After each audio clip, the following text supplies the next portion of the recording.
berikan tangan kamu kepada kami, yakni serah diri. Walakum al-misa al-ahdu wal-misaq alla naqtula minkum ahada. Bagi kamu itu janji perjanjian bahawasanya kami tidak akan membunuh seorang pun di kalangan kamu. Kepung tuan kata, kami tak bunuh. Arab ni dia bagus juga dulu kan. Dia janji ni, kalau dia janji biasanya dia tepati. Dan dia rasa aib kalau sekiranya dia langgar janji. Arab dulu lah. Pasal ini bangsa yang walaupun tidak membina tamadun besar, tapi ada sedikit peradaban kepada mereka. Bila janji tak memungkir. Sebab tu boleh buat perjanjian, bertulis apa semua dengan mereka. Walaupun kadang-kadang mereka mungkir, tapi mereka akan merasa malu dengan mungkir janji ni. Walaupun jahat tu tak boleh percaya sangat.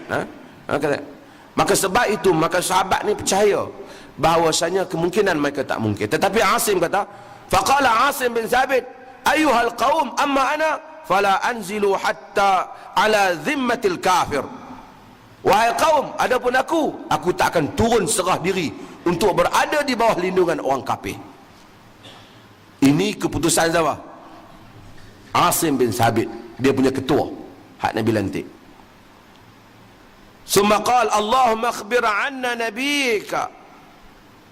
Ya Allah, bagi tahulah benda ni kepada nabimu. Yang ni bagi tahu pada nabimu. Pasal nabi tak ada.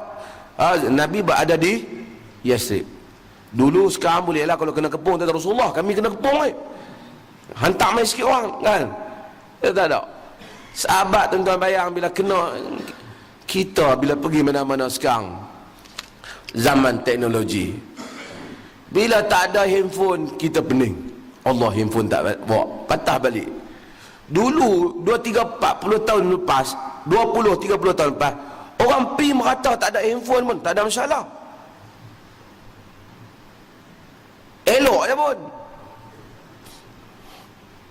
Adalah, yalah, kekurangan komunikasi tu, tapi tak ada masalah. Tapi bila teknologi ni masuk, kita susah. Kita bergantung kepada dia. Tak apalah, zaman Nabi SAW tak ada lah cerita dah, mereka pun sangka siapa nak beritahu kat Nabi kita kenal ni. Tapi Asim minta, ya Allah, khabarkan kepada Nabimu mengenai kami. Beritahu Nabi apa yang berlaku kat kami. Faramauhum bin nabli faqatalu Asiman. Maka mereka pun panah dan matilah Asim. Asim mati. Wa nazala ilaihim salasatu nafarin 'ala al-'ahd wal mitsaq. Mati artinya Asim dan yang lain lagi 7 matilah.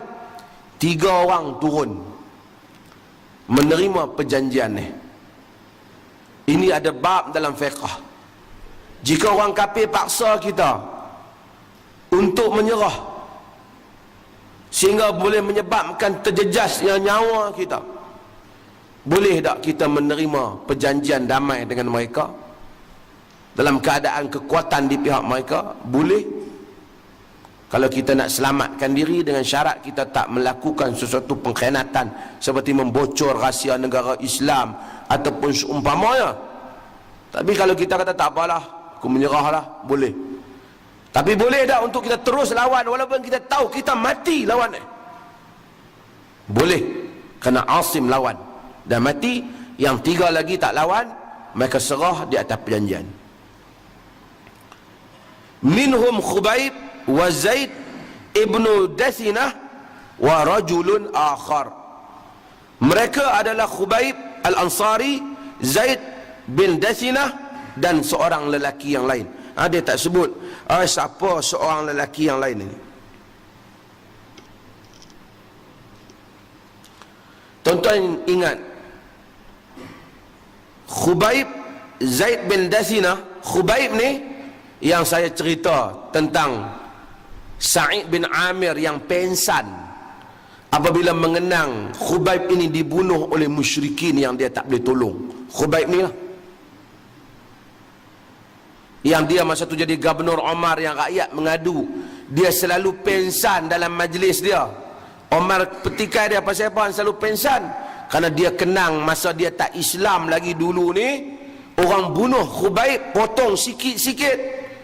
Dia masa tu masih musyrikin, dia gagal untuk menolong Khubaib Al-Ansari.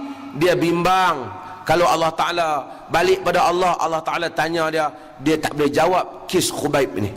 Padahal masa tu dia tak Islam lagi, Sa'id bin Amir. Nak menunjukkan betapa prihatin mereka, concern mereka terhadap masalah orang Islam. Padahal dia belum Islam, tapi dia rasa salah bila dia sedar tentang agama ni, kerana dia tak tolong orang Islam yang dizalimi. Tiga orang ni dan seorang lelaki yang lain. Falamma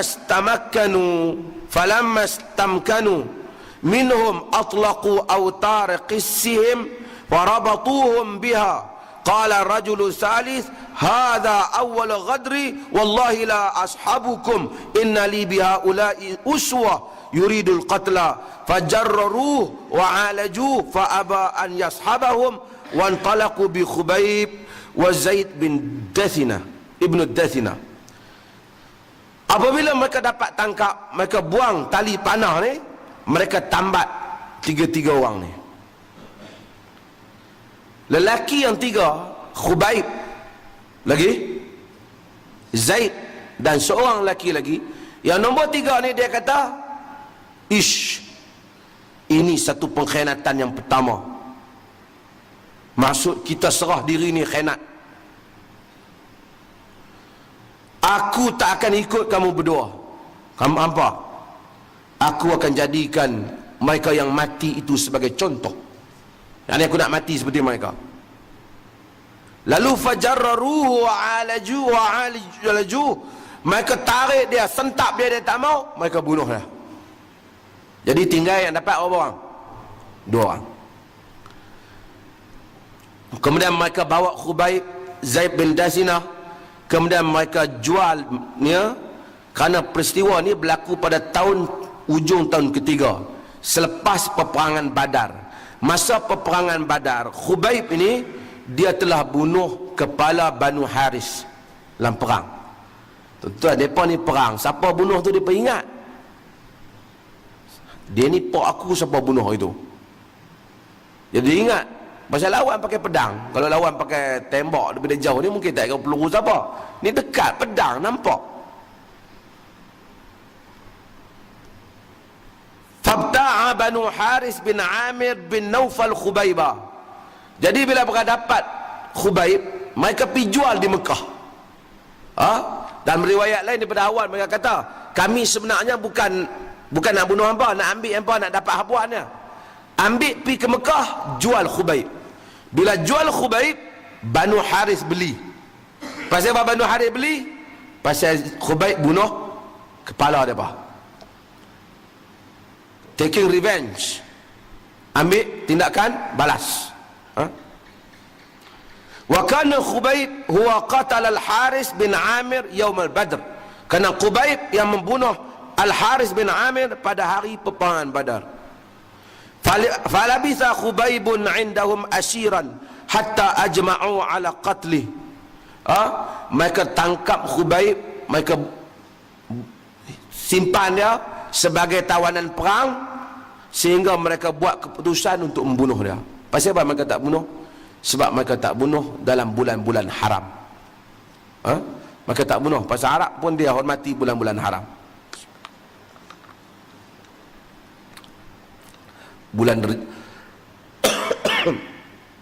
Bulan Rejab mereka tak bunuh. Bulan Muharram mereka tak bunuh. Jadi bulan-bulan haram ni mereka tak bunuh. Jadi kerana nak elak daripada bunuh dalam bulan haram ni, maka mereka pun tunggu dulu. Bila habis bulan Muharram, mereka baru buat urusan, kita bunuh dah. Nak bunuh ni pun mereka tak mau bunuh di Mekah. Pasal Mekah adalah tanah haram. Mereka akan bawa dia keluar, pergi bunuh di luar, di Tanaim. Tu tuan-tuan, Quraisy ni walaupun dia kafir, tapi dia ada bab tanah haram apa semua ni. Pasal dia percaya ni tanah haram Mekah, dia pun tahu. Sebab tu kadar orang, sebab tu Quran bila turun peringkat awal, Quraisy kata Muhammad, takkan kami tak baik, kami makmurkan Masjidil Haram, kami bagi makan orang yang menunaikan haji. Sebab tu Quran turun, aja'altum siqayatal hajj wa imaratal Masjidil Haram kaman amana billahi wal yawmil akhir wa jahada fi sabilillah la yasta'una indallah. Adakah kamu menjadikan memberi minum kepada orang yang menunaikan haji dan memakmurkan Masjidil Haram sama dengan orang yang beriman kepada Allah dan hari kemudian dan berjihad pada jalan Allah? Tak sama. Quraisy ni dia ada benda dia hormat di tanah haram. Sebab tu bila dia bubuh kotoran atas kepala Nabi SAW, Nabi bangkit, Nabi doa ke Allah tu, takut Quraisy. Dia bimbang mustajab doa di Kaabah. Teruk-teruk Quraisy pun ada hormat juga. Tapi itu saya sebut kawan-kawan, Quraisy pun ada benda yang korang pandai pada Melayu. Melayu ada pandai pada Quraisy. Quraisy dia buat macam-macam Kaabah ni. Dia buat berhala apa, dia menega. Tapi Quraisy ni tak menega yang Zamzam. Boleh kalau lah air Zamzam tu tak apalah awak balik kerana berat ke apa, timbang kita jual lah kan. Quraisy tawaf, tawaf pakai baju tawaf telanjang, tapi Quraisy tak pernah jual air Zamzam tawaf, tak pernah jual. Tapi di Malaysia ada air Zamzam tawaf, diikuti dengan bacaan doa oleh ustaz sekian-sekian. Hak biasa harga RM10, hak tu harga RM50. Kira Melayu pandai pada Quraisy. Quraisy kalau bangkit pun dia salute kat Melayu. Fasta'ara min ba'di banatil Haris Musa yastahiddu biha fa'arathu. Dia kata masa duduk tu Khubaib ni minta pinjam pisau. Musa ni pisau cukur. Musa maksud dia pisau cukur. Tapi mungkin dalam bahasa Yahudi kita tak tahu apa maksud dia. Tapi Musa dalam bahasa Arab pisau cukur. Dia minta pinjam pisau cukur untuk dia cukur bulu dia. Maksud mungkin bulu kemaluan dia lah. Dia minta pinjam daripada Banat Al-Haris. Maksudnya dia minta pinjam daripada gadis-gadis ataupun anak orang perempuan lah di kalangan Bani Haris tu, mereka ada pisau. Dia minta pinjam pisau tu, mereka bagi pisau kerana dia nak membersihkan diri dia. Fadaraja bunayun laha wahya ghafilah. Dia perempuan yang bagi pinjam ni, pisau dah ada di tangan Khubaib. Dia duk galit, anak dia yang kecil tu mai kepada Khubaib, duduk di atas reba Khubaib ni. Fawajadathu mujlisahu ala fakhidhi wa Musa biyadih. Maksudnya dia duduk biar anak dia ni mari kepada Khubaib. Khubaib ni tawanan perang, tambat. Bila mai duduk atas reba Khubaib, sedangkan di tangan Khubaib ada pisau. Dia mesti takut lah, macam dia rasa macam ni lah, banduan tu ada pisau, dapat anak kita. Macam tu lah gambaran dia. Faza'atan arafaha Khubaib. Perempuan ni pucat, terkejut. Khubaib pun tahu, tengok muka dia terkejut. Faqal, Khubaib kata, akhtakhshayna an aqtulah. Akhtakhshayna an aqtulah. Kau takut ke aku bunuh anak kau? Dalam sebahagian riwayat dia tanya dia, agak-agak aku nak buat apa kat anak ni? Dia kata, aku rasa orang baik tak buat kot. Khubaib kata, aku melawak ya. Tapi dalam riwayat ni kata, ma kuntu la af'al Zalik, aku tak akan buat macam tu. Lepas tu dalam riwayat dia buang pisau tu, dia lepas anak tu. Dia orang Islam Khubayb ni.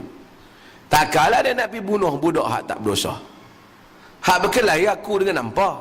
Hak tak terlibat budak ni aku tak bunuh. Ni prinsip Islam.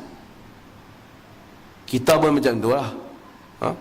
Kita bergaduh, beza. Hak mana bab kita berbeza, piduk